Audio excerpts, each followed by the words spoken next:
तो इंटरव्यू के जरिए जो है हम लोग इस बात को छानबीन करने में लगे हुए हैं कि भाई ये कांग्रेस का व्यक्ति है तो कब से है, इसकी विचारधारा कांग्रेस के प्रति है तो कैसी विचारधारा है, उसकी पार्टी के प्रति वफादारी कितनी है, भविष्य में भी वो वफादार रहेगा कि नहीं रहेगा।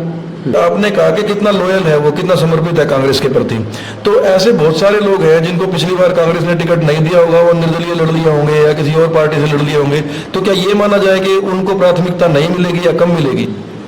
तो कहने का मतलब ये है कि उसको इतना आसान नहीं है कि भाई अब वो कोई एरोप्लेन से चला जाए, कोई वैसे चला जाए कि भाई हाँ ठीक है मैंने अब समय आया तो अप्लाई कर दिया और अप्लाई करके सीधा मैं चला जाऊंगा, अपने किसी लीडर से सिफारिश लगा लूंगा और लेके मैं वहां आ जाऊंगा, टिकट आ जाऊंगा तो चल लड़ लूंगा। तो ये पॉसिबिलिटी जो है मतलब नहीं है। डेडलाइन के लिए बता रहा हूँ, डेडलाइन तो जो है कि बूथ की सूचियां जिन्होंने नहीं सौंपी है तो उनको टाइम दिया गया था कल, यानी कि 26 तारीख तक का। 26 तक का चला गई, जो 26 कल चली गई 26 तारीख जन्माष्टमी तक का। तो वो जो डेडलाइन उन्होंने दे दी उस डेडलाइन पे जो खरा उतरेगा, जो आया है उसके अंदर उसको सम्मान दिया जाएगा, उसको पार्टी विचार करेगी, हाईकमान उस पर विचार करेगा। ठीक है। जो नहीं आएगा तो नहीं होगा। अब ऐसा तो नहीं है ना कि भाई अगर हम नए पेड़ नहीं लगाएंगे तो ये बताइए पुराने पेड़ कब तक चलेंगे? आखिर दरखत पुराने हो जाते हैं, कभी ना कभी तो गिरते हैं वो। नमस्कार, वेब मिर्ची से मैं प्रशांत। हरियाणा प्रदेश कांग्रेस कमेटी ने विधानसभा चुनाव में एक प्रक्रिया अपनाई थी इस बार कि जो भी हरियाणा भर से कांग्रेस की टिकट पर विधानसभा में चुनाव लड़ने के इच्छुक हैं तो उनसे नॉमिनेशन फाइल करवाए थे। तो हिसार से 22 लोगों ने आवेदन किए थे जिन्होंने अपनी चुनाव लड़ने की इच्छा जाहिर की थी। पूरे प्रदेश भर से करीब 2556 या 2550 से ज़्यादा लोगों ने आवेदन किया था। तो हमारे साथ हैं हिसार में जो आसपास की विधानसभा है 5 विधानसभा के प्रभारी प्रवेश त्यागी जी। तो हम इनसे जानेंगे कि ये पूरा प्रोसीजर क्या है और अभी तक ये जो तरीका है, जो प्रक्रिया है वो कहाँ तक पूरी हो चुकी है। नमस्कार सर। नमस्कार। तो प्रवेश जी, एक तो पहले मैं यही जानना चाहूँगा कि आपके पास किन किन विधानसभा का चार्ज है?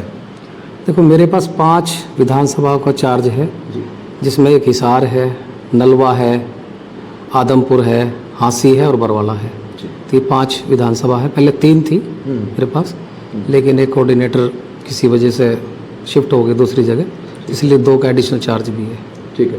तो ये जो तरीका अपनाया है हरियाणा प्रदेश कांग्रेस कमेटी ने, तो ये पहली बार है कि आवेदन आमंत्रित किए थे या किसी और प्रदेश में पहले भी किया गया है? नहीं, ये आवेदन तो जब भी चुनाव मतलब का आयोजन होता है चुनाव का, जैसे अभी लोकसभा का भी चुनाव हुआ था तो उसमें भी मांगे थे। उसमें भी हमारे पास जो भी कैंडिडेट लोकसभा का चुनाव फाइट करना चाहते थे, लड़ना चाहते थे, उन्होंने सबने आवेदन किया था। हिसार से ही, जो हिसार लोकसभा से करीबन 31 आदमियों ने अप्लाई किया था पीछे। उसकी भी फीस थी? तो उसकी फीस नहीं थी, उसकी हमने ऐसे ही ली थी।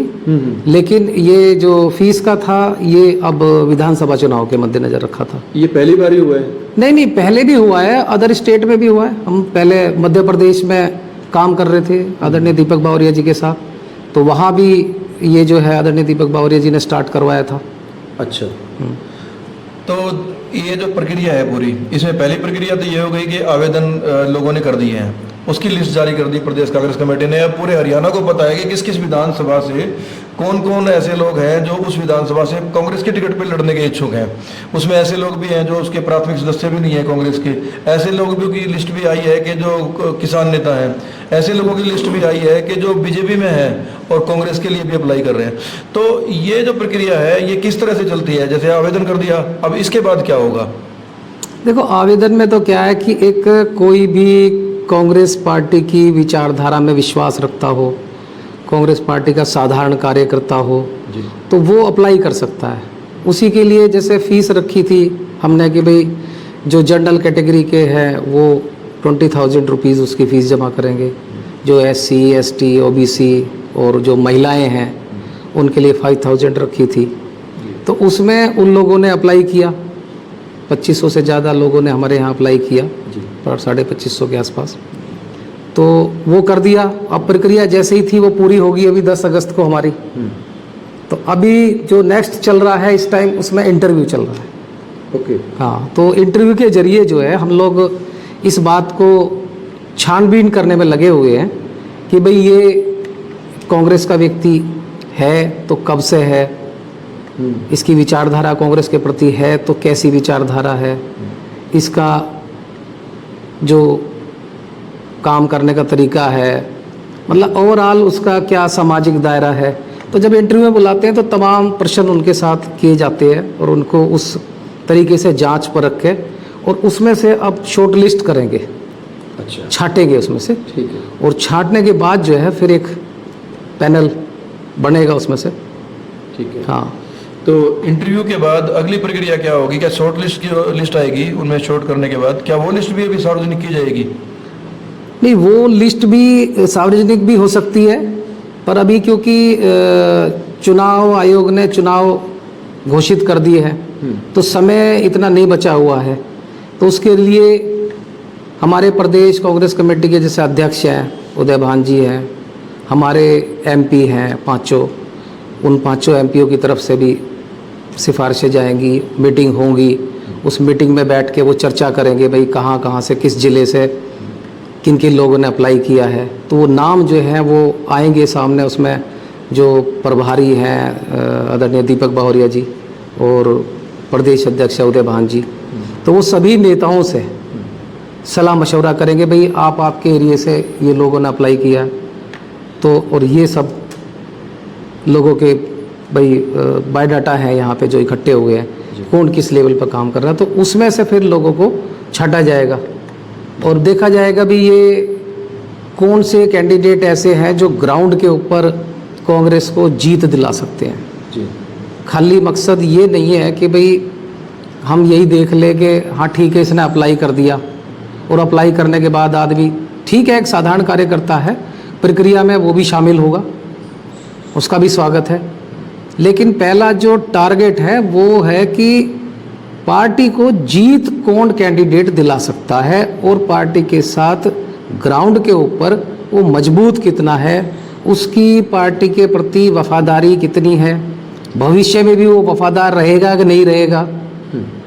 तो ये सब क्राइटेरिया जो हैं वो उसमें छाटे जाएंगे और तभी छांट के उनमें से एक पैनल बनेगा। वो पैनल बनने के बाद जो है फिर जो हमारी स्क्रीनिंग कमेटी है, स्क्रीनिंग कमेटी के चेयरमैन भी बना दिए, उसके मेंबर भी बना दिए, तो वो सब नाम उनको चले जाएंगे। एक पूरी प्रक्रिया है। इसमें ना दो सवाल निकल के आ रहे हैं कि अभी तक आपने मुझे जो बातें बताई हैं तो वो सारी की सारी या तो चंडीगढ़ से लिंक करती हैं या दिल्ली से लिंक करती हैं कि अप्लाई करने का मामला और उसके बाद एमपीज वगैरह जो अप्रोच करेंगे उसका मामला, किसी वारिस जो करेंगे। आपने एक बहुत काम की बात की है। यहाँ दो सवाल निकल के आ रहे हैं। एक तो ये कि आपके स्तर पर जैसे 5 विधानसभा के प्रभारी हैं, यहाँ क्या प्रक्रिया चल रही है, जैसे बूथ लेवल का पता लग रहा था मुझे। और एक मैं इससे पहले एक सवाल पूछना चाह रहा हूँ आपसे कि आपने कहा कि कितना लॉयल है वो, कितना समर्पित है कांग्रेस के प्रति। तो ऐसे बहुत सारे लोग हैं जिनको पिछली बार कांग्रेस ने टिकट नहीं दिया होगा, वो निर्दलीय लड़ लिए होंगे या किसी और पार्टी से लड़ लिए होंगे, तो क्या ये माना जाए कि उनको प्राथमिकता नहीं मिलेगी या कम मिलेगी? नहीं, ऐसा नहीं है। देखो पूरी 10 की 10 लोकसभा के अंदर जी हमारे जो हरियाणा के प्रभारी हैं आदरणीय दीपक बावरिया जी, तो उन्होंने 10 की 10 लोकसभा में लोकसभा प्रभारी नियुक्त किए जी। और लोकसभा प्रभारी के साथ हर विधानसभा के हिसाब से प्रभारी नियुक्त किए उनके कोऑर्डिनेशंस के लिए। बिल्कुल। और वो लगातार पिछले 1 साल से, यानी कि जब से दीपक बावरिया जी ने चार्ज लिया हरियाणा का, उसके बाद से ही 10-15 दिन के बाद से ही वो सब लोगों को चार्ज दे दिया गया और वो लगातार जो है फील्ड में जमे हुए हैं। अब जैसे मैं यहाँ हिसार की बात करूँ तो हिसार में आप लोग भी देख रहे हो काफ़ी समय से कि पूरा 1 साल हो गया हमारे को यहाँ लगे हुए। तो हम हर चीज़ पे नज़र बनाए हुए हैं, हर एक्टिविटीज़ पे नज़र बनाए हुए हैं।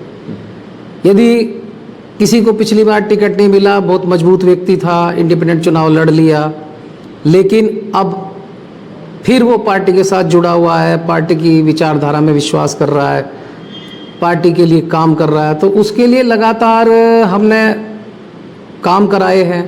जैसे कि बूथ कमेटियाँ बनवाई। अब बूथ कमेटियों में भी हमने मंडलम, सेक्टर्स, ये सब चीज़ें बनाने का काम सभी को दिया और लगातार उन सब लोगों को दिया जिसको भी ये लगा कि भाई ठीक है ये मेहनत कर रहा है, ये आगे कई विधानसभा में आगे चुनाव लड़ना चाहता है, तो सभी को हमने लगातार मौका दिया और सभी को फॉर्मेट दिया।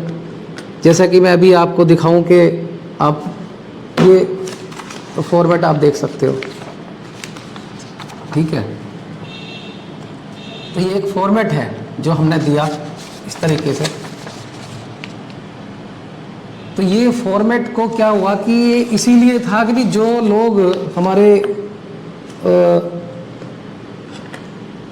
टिकट मांगने वाले, आवेदन करने वाले लोग हैं, उन सब के लिए था और सभी को था कि आप इसको अपनी विधानसभा में जाइए, हर बूथ के लोगों तक कनेक्ट हुइए, कनेक्ट होने के बाद उनका डाटा हमें दीजिए। तो इसके ज़रिए भी जो है हमने ये जानने की कोशिश करी कि भी आखिर आदमी कहाँ तक गया और कहाँ तक लोगों से मिला, और जिन लोगों के नाम और पते, एड्रेस उसने हमें यहाँ दिए, तो उन लोगों को भी हम क्रॉस चेक करते हैं कि ये वाकई ही कांग्रेस की विचारधारा के लोगों को इसमें जोड़ के लाया है या इसने कहीं ऐसे ही बैठ के वोटर लिस्ट घर में रख ली, देख ली, या वो CSC सेंटर है तो उसमें चले गए, डाटा ले लिया, वहाँ से डाटा ले लिया और वो फीड करके हमें दे दिया। तो कहने का मतलब ये है कि उसको इतना आसान नहीं है कि भाई अब वो कोई एरोप्लेन से चला जाए, कोई वैसे चला जाए कि भाई हाँ ठीक है, मैंने अब समय आया तो अप्लाई कर दिया और अप्लाई करके सीधा मैं चला जाऊँगा, अपने किसी लीडर से सिफारिश लगा लूँगा और ले के मैं वहाँ आ जाऊँगा, टिकट आ जाऊँगा तो लड़ लूँगा। तो ये पॉसिबिलिटी जो है मतलब नहीं है। उन सब चीज़ों को जांचने का ही तरीका है कि भाई एक्चुअल में व्यक्ति काम कर रहा है, और अगर कोई एक्चुअल में काम करने वाला और मेहनती है, उसका डेडिकेशन है, तो डेडिकेशन जो है उसका खराब ना जाए, उसको वैल्यू किया जाए, बिल्कुल सही बात, उसको सही समय पे सही वैल्यू जो है, सही इज्जत, सही मान, सही हक उसे मिले पार्टी में। तो ये प्रक्रिया जो ना उसको तय किया है ये आदरणीय दीपक बावरिया जी ने। तो आपके स्तर पे कौन कौन सी प्रक्रिया के पार्ट रहते हैं कि जैसे एक तो आपने बूथ लेवल किया, एक तो बूथ लेवल का डाटा आ जाएगा, तो क्या बूथ लेवल के जो उनके इंचार्ज होंगे या जो उनकी कोई मीटिंग वगैरह का भी रहेगा, या क्या आगे के प्रोसीजर कौन कौन से हैं जो आपके स्तर पे हैं? देखिए बूथ लेवल से जैसे अभी मीटिंग का ये हमारे पास आ गया, जैसे डाटा मेरे पास आ गया जी, अभी मैं लगातार पिछले 10-15 दिनों से लगातार, पहले भी चल रही थी, तो जिन जिन के डाटे हमारे पास आ गए अब हम उन बूथ के लोगों से मीटिंग कर रहे हैं, उनसे मिल रहे हैं, उनसे जांच रहे हैं कि भाई उनको कितनी बूथ की जानकारी है, कितनी उनको एजेंट के रूप में जानकारी है, भाई वोटिंग के समय हम कैसे वोट करना है, नहीं करना है, तो सब चीज़ों को जांच रहे हैं। और उसके साथ साथ हमने इन बूथ के लोगों को ट्रेंड करने के लिए उसके लिए भी अलग से प्रभारी लगाए हैं जो इनको ट्रेनिंग करा रहे हैं लगातार। जिस विधानसभा की जहाँ जिस व्यक्ति ने हमें दे दी कि भाई ये मेरी तरफ से डाटा आ गया है, तो डाटे की हमने छानबीन करी, छानबीन करने के बाद फिर उसको जो कोऑर्डिनेटर हमारे लगे हुए वो ट्रेनिंग करा रहे हैं उनको। तो अभी तक हिसार से कितने लोगों ने ये फॉर्मेलिटी पूरी कर दी है जो आपके बूथ लेवल की मीटिंग की है, डाटा देने की है? कई लोगों ने करी है। अब मैं 22 के तो 22 की नहीं जिम्मेदारी ले सकता। ठीक है, हाँ, मतलब नाम बताना संभव है तो ठीक है, क्योंकि फॉर्मेलिटी की बात कर रहा हूँ, यहाँ कोई टिकट फाइनल नहीं हो रहा है कि, या फिर संख्या में बात करें तो 22 में से कितने लोग ये आपके स्तर की फॉर्मेलिटी पूरी कर चुके हैं? देखिए अभी नाम तो खैर आप नहीं हम डिस्क्लोज कर सकते किसी का, क्योंकि पार्टी की हमारी गाइडलाइन है इस वजह से, लेकिन हैं करीबन 5-6 लोग हैं जिन्होंने 5-6 लोग ये औपचारिकता सारी पूरी कर चुके हैं। हाँ, जो औपचारिकता उन्होंने पूरी करी है हमारे साथ। हाँ, और यदि हम 5 विधानसभा की बात करें तो अभी तक टोटल कितने लोगों से आप ये इस तरह की मीटिंग करवा चुके हैं जिन्होंने आवेदन किया था? जैसे हिसार से आप 5-6 लोग बोल रहे हैं, तो टोटल 5-6 विधानसभा से कितना हो चुका है ये काम?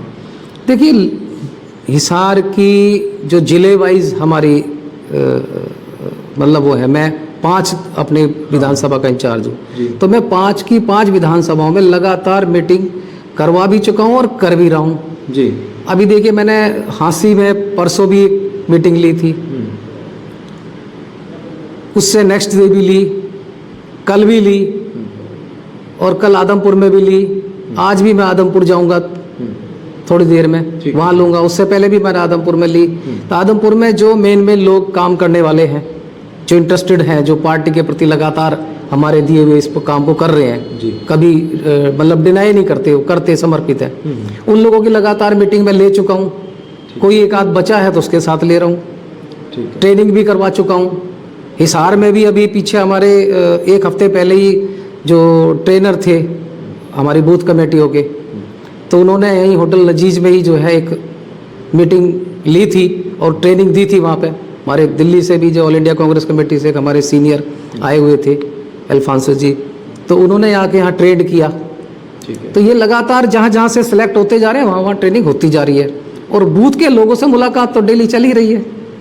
नहीं, मेरा ये सवाल है इसके अंदर क्लियर कट कि एक तो ये है कि इसकी आपने डेडलाइन क्या रखी है कि फॉर एग्जांपल जैसे फिर हिसार का डाटा मेरे पास है कि 22 लोग हैं, तो वो कब तक आपको मीटिंग करा दें? यदि कोई डेडलाइन होगी ना, क्योंकि आपको फाइनल भी करना है, आपको रिपोर्ट भी भेजना होगा, तो इसका डेडलाइन क्या है? डेडलाइन के लिए बता रहा हूँ, डेडलाइन तो जो है वो अभी 2 दिन पहले ही जो है हमारे जो सेक्टर इंचार्ज हैं दीपक बावरिया जी, उन्होंने निकाली थी न्यूज़पेपरों के माध्यम से, आप लोगों ने भी देखा होगा कि बूथ की सूचियां जिन्होंने नहीं सौंपी हैं तो उनको टाइम दिया गया था कल, यानी कि 26 तारीख तक का।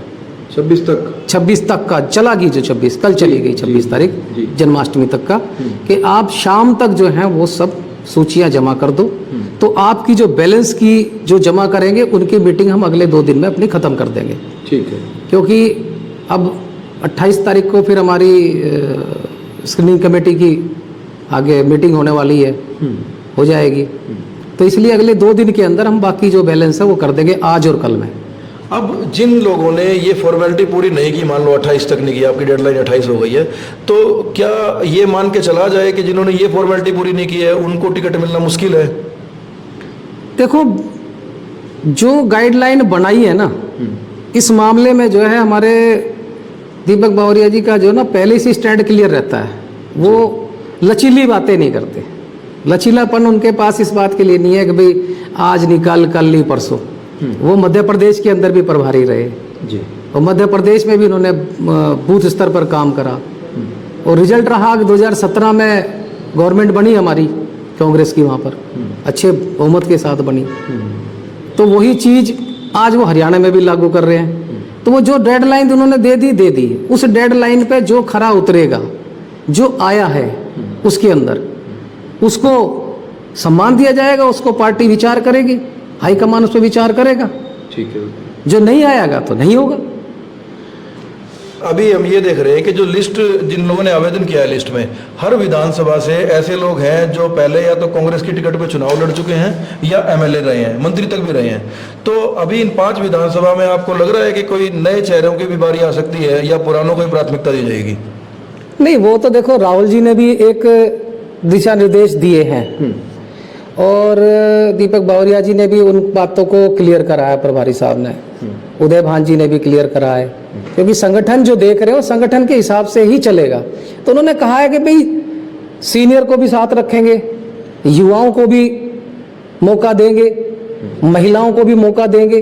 अब ऐसा तो नहीं है ना कि भाई अगर हम नए पेड़ नहीं लगाएंगे तो ये बताइए पुराने पेड़ कब तक चलेंगे? आखिर दरख्त पुराने हो जाते हैं, कभी ना कभी तो गिरते हैं वो। तो उनके लिए जरूरी है कि जब बैलेंस करके रखना है तो नए को भी मौका देंगे, तो जब यूथ काम कर रहा है तो यूथ को भी मौका देंगे।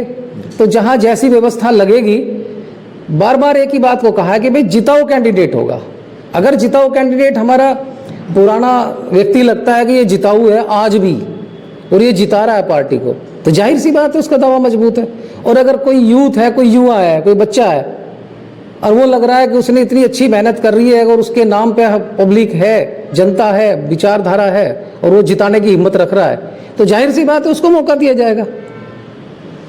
तो प्रवेश त्यागी जी से बातचीत के बाद मुझे ये लग रहा है कि जो भी लोग हैं उनमें से जो फैसला है वो जिताऊ कैंडिडेट को टिकट देने का है। उसमें ये कोई ज़रूरी नहीं है कि पुराने नेता को टिकट दी जाए या पुराने एमएलए को टिकट दी जाए।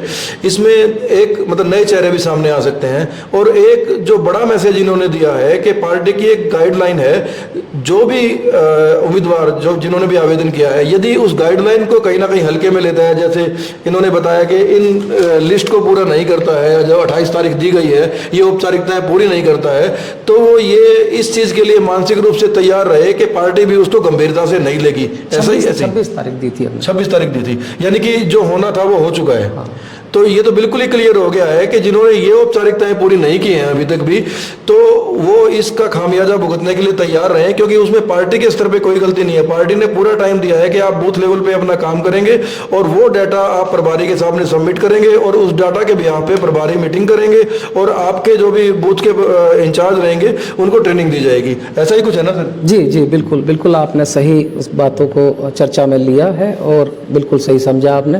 बिल्कुल यही है, अखबारों के माध्यम से आदरणीय दीपक बावरिया जी ने क्लियर कहा कि 26 तारीख शाम तक आप सभी जिन्होंने बूथ की सूचियां नहीं जमा कराई है वो जमा करा दे।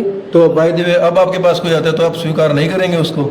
नहीं, देखिए ऐसा है कि अब स्वीकार करने ना करने की तो मेरा तो अधिकार क्षेत्र ही नहीं रहा ना। अब या तो मैं अपने ऑफिसर की बात को न मानूं, जब मेरे शीर्ष नेतृत्व ने, मेरे अधिकारी ने, मेरे सीनियर लीडर ने ये कह दिया है, हमारे जनरल सेक्रेटरी इंचार्ज ने कह दिया है, तो उनके आगे फिर मेरी क्या मतलब। तो फिर अब इतना तो बता ही दोगे, हिसार से, बरवाला से कितने कितने लोगों ने, संख्या तो बता ही दोगे कि मतलब कितने कितने लोगों ने जमा करवा दी है? नहीं, काफी लोगों ने करा दिया, मैंने बताया ना आपको, काफी लोगों ने करा दिया। देखो, टिकट मांगने के लिए तो बरवाला से 54 लोगों ने मांगा है, 54 ने मांगा। हाँ, तो उनमें से कितने लोगों ने ये फॉर्मेलिटी पूरी कर दी? तो कर दी है, काफी लोगों ने पूरी करी है। ये कुछ कॉन्फिडेंशियल डाटा है जो हमें रखना, नहीं कॉन्फिडेंशियल डाटा हमें रखना पड़ता है। नहीं, ऐसा नहीं है नहीं बताएंगे, अब जब जरूरत पड़ेगी। देखिए, बॉस का आदेश है, अब क्या है कि जैसा अगर उनकी तरफ से ये आदेश आ जाए कि भाई आज आप ये डाटा मीडिया को जारी कर दो, दे दो पब्लिक प्लेटफॉर्म पे, जारी कर देंगे, तो हम जारी कर देंगे, हमारे को कोई आपत्ति नहीं है उसमें। लेकिन जब तक अगर किसी तरीके से कोई इस तरीके का हमारे को आदेश नहीं मिलता, तो तब तक तो उसका कॉन्फिडेंशनली हमें वो मतलब उसकी नियम कानून को भी और उस मान सम्मान को भी, इस मर्यादा को भी बचा के रखना पड़ेगा ना। ठीक है साहब, बहुत बहुत धन्यवाद। धन्यवाद प्रशांत जी।